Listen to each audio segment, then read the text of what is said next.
Hey everyone, Pinoy X here once again, and today we're going to explore some of your comments in my previous video regarding potential inspirations for monsters introduced with the upcoming expansion of Sunbreak. Now in that previous video, I saw a number of comments of other people exploring other inspirations for the monsters coming up within the expansion outside of the ones I mentioned in that video. So we're going to go through some of your comments and see whether or not we can expand on those ideas. So let's go ahead and take a look at some of your comments regarding potential inspirations for monsters coming up within the Sunbreak expansion. Now the first comment we're going to take a look at reads as follows. Apparently Blood Orange Bishaten is a Dai Tengu, a higher ranked Tengu. And I actually agree with that. I didn't focus on the Tengu motif in any capacity simply because I wanted to focus on how Capcom gave it a Western twist instead, and for this subspecies it was the pine cones. However, having said that, I do agree that Capcom more than likely looked into other types of Tengu like the Dai Tengu, or according to this reply on the same comment section, it may well be the Karasu Tengu for the colors of the monster. So I do definitely agree with this comment, and I do genuinely think that Capcom did this as a means of evolving the Bishaten from its standard form into its subspecies form as well. Now this next comment focuses on Astalos and why Capcom may have brought it back in Sunbreak outside of my interpretation, and it reads as follows. I want to say Astalos is representative of Frankenstein himself. Having a lot of quirky movements and twitches makes it come off as unhinged or mad, so mad scientist. Plus the lightning is common throughout versions of Frankenstein's story that creates his monster. I personally agree with that because there is a possibility that may be the main reference that Capcom was going for. After all, this image right here exists where they're representing Garangolm as the Frankenstein's monster, and we have Astalos in the background representing the lightning. So there is definitely that reference right there.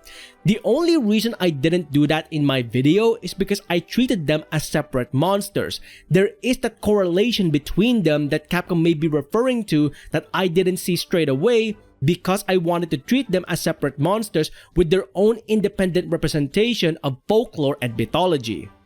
Now for this next comment we're going to look at, we'll be focusing on their comment regarding Lunagaron.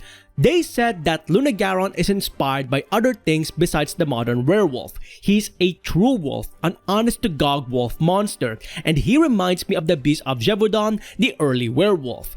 Now, I originally didn't know what the Beast of Gévaudan was, but after extensive research, I learned that during the 18th century in France, there was a beast that terrorized the southern regions of the country, as the beast victimized 100 people within 3 years. Historic interpretations of the beast varied, but many people described it as a large wolf-like entity, similar to Lunagaron. The artistic interpretation of the beast may be part of the inspiration behind Lunagaron's overall design, as the standard form of Lunagaron has striking similarities to how the Beast of Gévaudan was portrayed. So this comment definitely has a strong backing behind it when we compare Lunagaron's concept art to the interpretation of the Beast of Gévaudan throughout history. For this next comment, I'd like to focus on their statement regarding Shogun Sayanator, which reads, that Grim Reaper theory does make some sense, although I do think they're based on the Heikegani, samurais reborn as crabs. With this one, I personally disagree with this statement if we're only focusing on Shogun Sayanator in Sunbreak. However, there's a very good reason as to why. For those of you unfamiliar with the Heikegani, they're a species of crab found in Japan where the shell of the crab looks like the face of a samurai. Hence why some believe they are samurais reborn as crabs. The 3 large carapaceons introduced in Monster Hunter are actually a direct reference to the Heikegani folklore ever since their inception. So this comment is actually correct in that Shogun Sayanator does take inspiration from the Heikegani. However, this also applies to the other 2 large carapaceons, Daimyo Hermitor and Shengauren. Each large crab monster is inspired by the Heikegani in that they are specific monsters reborn as crabs, with Capcom playing with the theme of rebirth by having these monsters use the skulls of other large monsters as their shells. For Shogun Cyanator, it's a Gravios reborn as a crab. Daimyo Hermitor is Monoblos. And finally, Shengaoren is Laoshan Lung. Since the Hikigani reference has been around these monsters long before Monster Hunter World was even in development, it's likely that Capcom brought back Shogun Cyanator through different inspirations instead. Hopefully that clears up this comment with more context regarding Shogun Cyanator as a whole, and you can see as to why I personally think other inspirations were used in order to bring back Shogun Cyanator in Sunbreak. Alright, so this next comment I really like because it emphasizes on the idea of Garangolm being Frankenstein's monster. However, I highly doubt it would happen in Sunbreak straight away. Basically, the comment says, if we ever got a variant of Garangolm, I want him to get a boss fight like Raging Brachydios. Instead of getting angry in the last part, he just dies, only to twitch, shock himself, and rise up again. Basically, what they want here is a recreation of Frankenstein's monster to some extent in order to better represent the inspiration for Garangolm, and I actually really agree with that. That could be a great concept for Capcom to work up upon if they do make a variation of the monster in future games, whether that be a subspecies or a variant, or in the case of Monster Hunter Rise and Sunbreak, it could be an apex monster.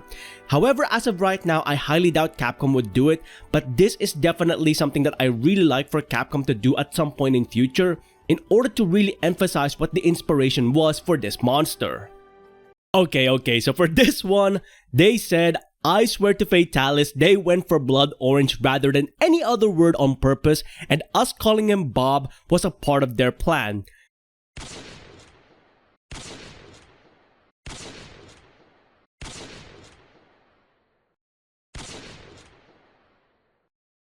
Knowing for a fact that some people at Capcom's localization team love their puns, whether that be for NPC names or monster names, I actually agree with this one, and the reason for this is because blood orange is an actual fruit, but they could have called it something along the lines of Taroko Bishaten or Sanguinello Bishaten, or maybe even Moro Bishaten. But nope, they chose blood orange, the actual English word, and now we have Bob. So there's definitely someone who knows what they are doing when they named this monster for Sunbreak.